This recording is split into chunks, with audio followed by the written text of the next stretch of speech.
Hey guys, Jesse here with Shred and Enjoy. I've got 5 rad wake surfboards here that I want to tell you all about, so stay tuned, check it out.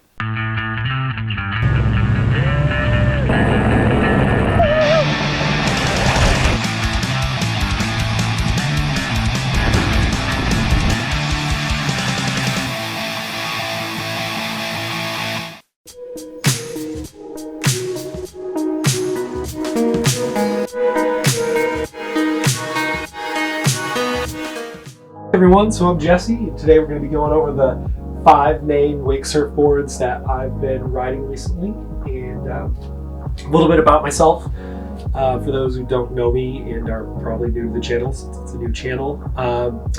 I've been snowboarding for 24 some odd years. I competed at a national level. I've even been heliboarding in Alaska as of this year. Hell yeah, there's a video on that. Definitely check it out on our channel. Yeah, I've been snowboarding a really long time. I've got a fair bit of experience. I also skateboarded a lot when I was younger. Got from 12 till about 24. I could skate at Burnside, ride most of the features, in and out of the bowls, do my thing.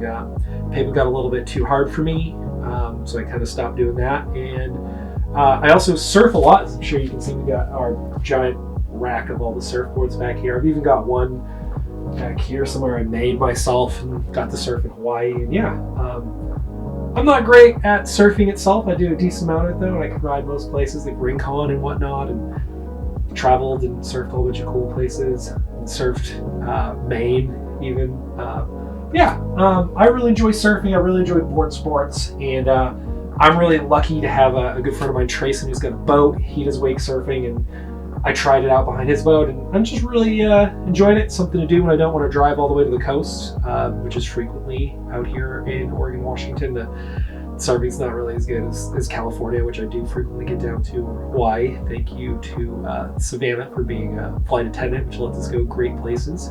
Ooh, yeah. Anyways, yeah.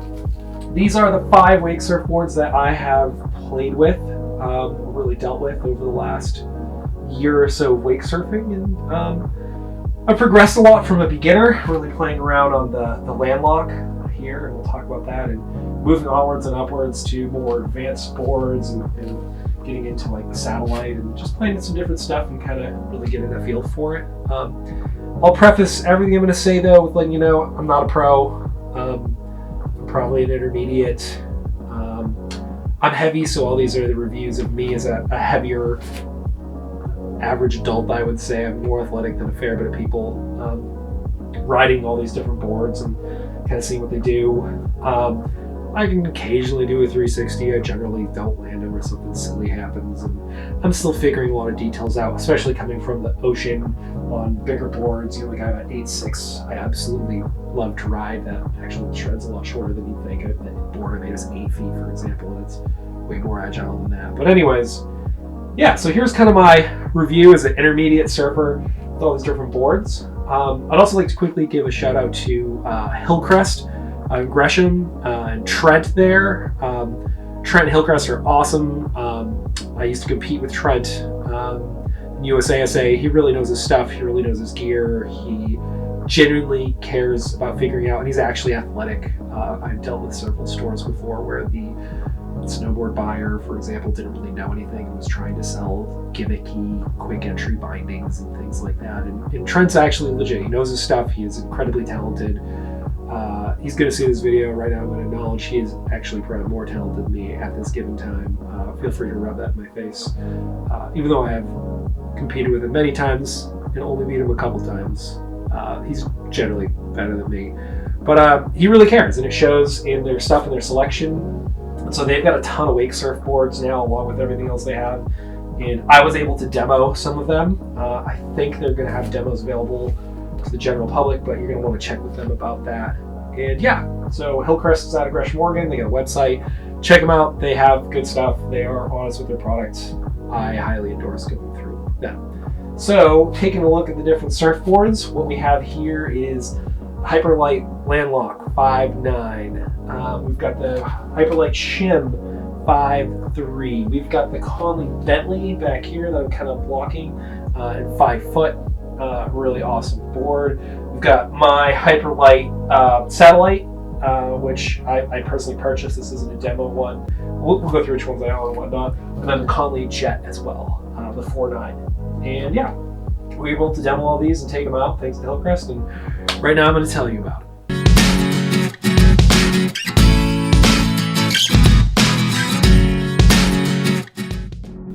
This is the Hyperlite Landlock, and I'll get some nice video clips going for you guys. You can take a look at it all, but this is 5'9", and it's a beast in the wake surf world. It is a big wake surfing board, which is crazy because 5'9" for a guy, you know, my height and build would be pretty nuts in the ocean. But yeah, in wake surfing, this is big. It's got a nice big waist width to it. Friendly edges, not too bad. You know, it's got a little bit of rocker out in the nose, not too flat, a little bit of tail rocker. And yeah, it really is an overall friendly board. I want to say Hyperlite describes it as, you know, the kind of board that every boat should have. I'm inclined to agree. It worked really well to get me going. It worked instantly for my fiance Savannah. She was able to hang out on it, hold her position really well, and just kind of surf until her legs got tired or she got sick of dancing behind the boat. She loves dancing behind the boat. But yeah, I had a lot of fun with it. I wound up switching it out for just the single center fin. I found with the side fins, it really just didn't work that well. It gripped too much. And I come from a big background in snowboarding, competed in USASA Nationals. I sponsored for a shop. I did a lot with snowboarding for a while. Shout out to Sublimity Snow and Skate out of Beaverton. Thank you, Ryan and Stephanie, so much for that opportunity back in the day. But anyways, yeah, so I've done a lot of different board sports, and it was just too locked in. It just constantly wanted to carve. You couldn't slide it. It didn't have a playful nature to it. And some people think carving's more aggressive. I actually found it there's a fine point where you want to be, where you want it to have just enough looseness to have a little bit of fun and be able to kind of get a little bit of shape to your turns. And with all three fins on it, it just wanted to track, and it wasn't for me. Nor was it for my fiance. And honestly, she is still learning a lot about wake surfing, and she had zero problems with just the center fin on this, and even other boards will cover. Yeah, overall, it's a great board. I've had a lot of fun with it. Incidentally, it's the only board I've landed 360s on. I think some of that's due to the softer nature of its edges. They do get a little sharper towards the back, as you'd expect with any good surfboard, so it's got good feel through here. Loose all the way through, though. And yeah, despite being 5'9", I actually have a lot of fun on this board. I sure I'll put a decent amount, and I'll probably keep riding it, even though I've got all these other boards I've played with and like too. So yeah, that's the Landlock. I highly encourage it for your first board, an intermediate board, a board to stick with, a board to have on the boat for anybody. So yeah, I highly endorse it.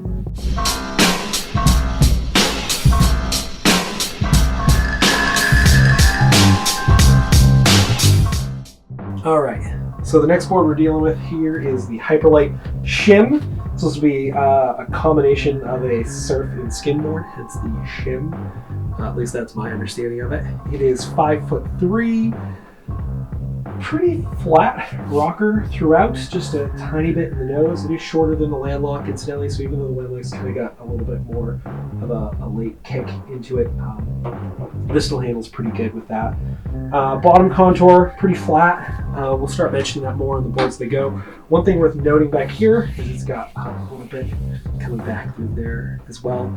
Edges sharp, whole way around. I actually heard that they softened this in later models, and some people complained about the 2017, which I think this is specifically. I don't know the difference. Feel free to do your research on your own as to which model this is. I just know Savannah loves it, and I definitely spotted it for her as far as the fun colors. And in our group, we call this board the Zebra because it's kind of just got a fun pattern. And yeah. So likes, dislikes about the board. I definitely like how it handles. It's got good drive. It's a lot of fun. Specifically, I set it up as a single fin. It can be set up as thrusters. It has real futures boxes, by the way. Big fan of that, although I guess this one, single center fin with X, is pretty boring.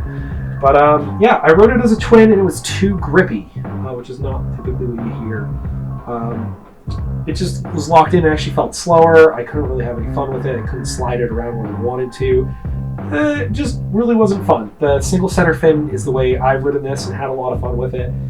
And it's not too loose that way either. Savannah's fairly newer to wake surfing, and she rides it as is, and most recently rode it and had no problems, and has been able to progress on it and have a lot of fun. So good board. I struggled to stick 360s on it. It's a little pickier. I don't know if it's just like the sharper edges or what, make it a little grabbier. But yeah, overall, it's a good surfboard. I'm glad we have it. If I had to have just this board, I could have tons of fun on it. I don't really need to get any other ones, but I'm me, so I did. I think this is more of an intermediate board, beginner intermediate board. I wouldn't put someone on this as their first board. Savannah had a lot of experience with the Landlock before, and we've done a lot of ocean surfing. Same with me, so I was able to move to this pretty quick. But I wouldn't endorse it for total beginners, and I wouldn't have this as like a one board for the boat kind of board. So there you go, Hyperlite Shim.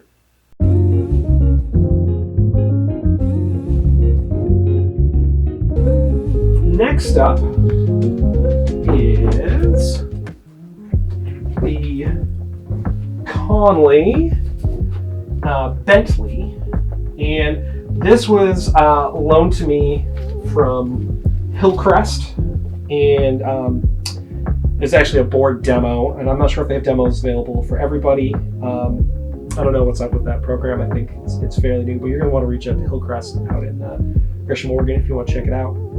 But I happen to know Trent, who's awesome. Thank you, Trent, for allowing us to try this out, along with selling me everything else. Everything here is from Hillcrest. And yeah, so the Bentley's kind of, it says it's their intermediate to advanced board. It's a 5 foot, so over 180 pounds. I'm sure you can tell I weigh over 180 pounds. I had Mexican food for lunch, and I'm probably going to have it again for dinner. But yeah, this board, shorter, 5 foot, as mentioned. We went with twin fins on this. It's got a nice, long, sharp edge the entire way, which is kind of similar to that skin style, apparently, at least compared to the Shim. And I don't know, this feels a lot like the Shim. I will say, though, at 5 feet of length, it rides also just like the 5'3" Shim. I like it a lot more. I'm able to do a lot with it. It's a lot of fun. Faster than I would have expected compared to the other 5 foot I'll talk about later. Yeah, I had zero problems staying in the pocket, playing around, maneuvering around. I didn't get to ride it a ton as far as trying spins. There was a lot of people on the boat that day. I didn't want to sit there and make everyone watch the boat and keep coming back for me, as I don't get them or occasionally nail one. And, tried one though, it's all right. I could get more out of it. I may even try and buy this board, if you want to be able to deal on it, because it's super fun. But yeah, I was impressed by this board, and I definitely wouldn't put a first timer on it. Landlock's definitely going to be a lot more forgiving, even through your third time. Like, this is going to make it less stressful and pretty easy to work with. Well, this, I would say if you have a history of surfing or some other carryover sports that might help. Like on this, I had to pump occasionally to get into the pocket and to get down the line, and you just kind of had to know a little bit more with this. But with that knowledge, this board was really easy to maneuver around in low stress. I didn't find myself working that much. I didn't find myself falling off the back if I was doing way too much and burnt too much speed, having too much fun. And yeah, so big fan of this board, actually. I could probably surf just this and nothing else and be happy for a while.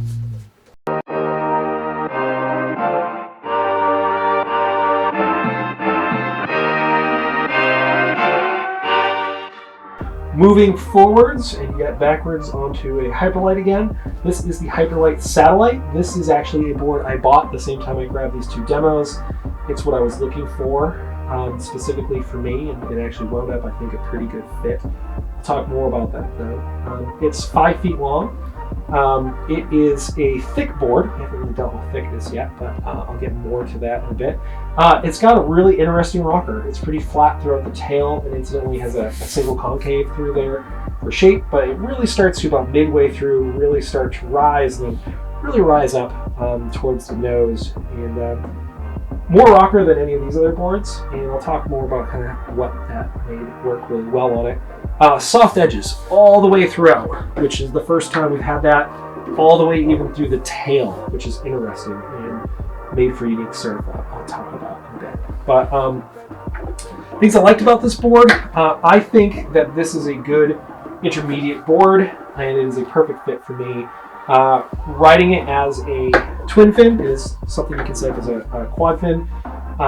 It was just loose enough for me to have a ton of fun, but just enough grab to be able to pump my way back in if I was a little bit further back, kind of shred around, get up slash, get it loose when I wanted, grab when I didn't want to. It was a really good feel.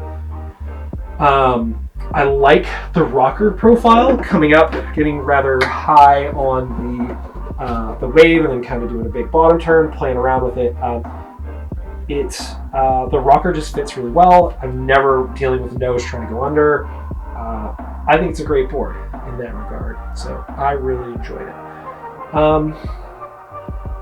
Didn't stick a 360 on it, only played with it for one day, tried a couple. I think this is going to be the overall board I'm playing with for a while. It's great. Could be buyer confirmation though, since I do own this one. It is the one I'm probably using. I definitely think it's more of an intermediate board in the sense that I had to be mindful of where I was and being able to get my speed back. You definitely have to really put your foot on the gas, front foot forward to really drive back down in there if you get a little too far back, which wasn't as much of a problem with Conelly Bentley. The Conelly Bentley was a lot more straightforward of a board to surf and to get back in there. Do most of the moves I want to do, granted not as sideways as I'd like them to be, and then drive back in or stay where I was. And yeah, so that's fine though, because this board forced me to be more mindful, to think about it more, and I was able to get the kind of surf I wanted out of this, which is great. But yeah, I definitely not recommend this board though as a single board for the boat. Definitely would keep this as a straight up intermediate board. Unlike a lot of the other ones where like, oh, beginner, intermediate, more towards intermediate could surf this. Definitely beginner through intermediate. Beginner would be happy, intermediate might kind of want to move on. But this is just straight up intermediate. Definitely meant for bigger riders. I happen to be a larger rider myself, and it worked really good for me. So yeah, that's the Hyperlite Satellite. Highly endorse it. I got it in last year's colors. I don't think anything's changed. I reviewed the new one right next to it. Just the colors. I think these colors are way more rad. That's me. Grab the new one though if you like those colors more.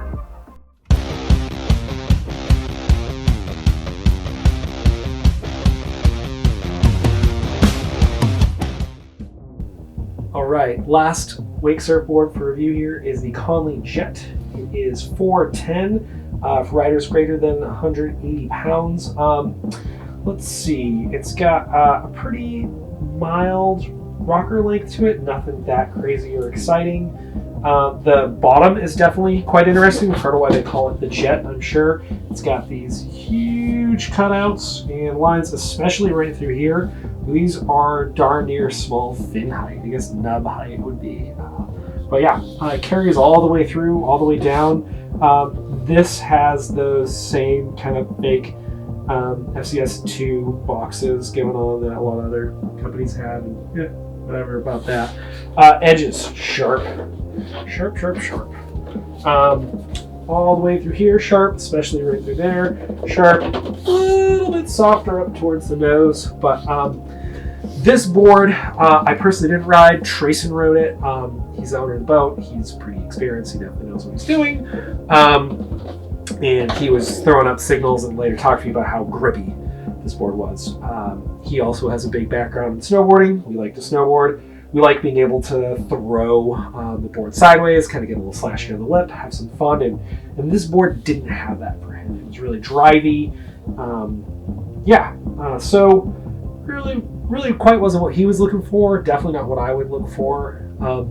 He agreed with kind of what the sticker on it says, which is like it's more for advanced to expert level riders.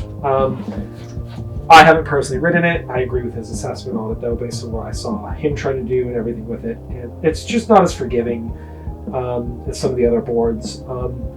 So the rider that this is probably a deal for is an advanced rider who really wants that locked-in feel and is really going to be carving around and specifically not want to slide at any given point. This board's super grippy. And again, this comes as a twin, was ridden as a twin, might be able to get some smaller fins to get to be able to break it loose a little bit more. That I'm not certain about. But still a rad board, just more for the advanced expert level riders.